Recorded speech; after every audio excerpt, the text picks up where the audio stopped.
how to send voice messages on Discord.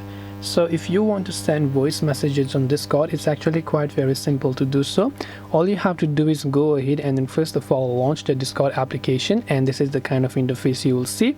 Now just navigate to a certain chat that you would like to send a voice message in, and once you've done that, next to the chat icon on the right hand side you'll find a little microphone icon. You just have to long press and hold on it and just record your voice message.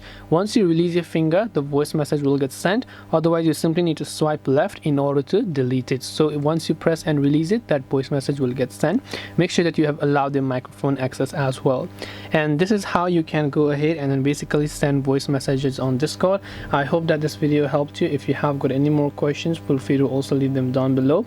Thank you very much for watching till the end of the tutorial, and as always, see you soon in our next video.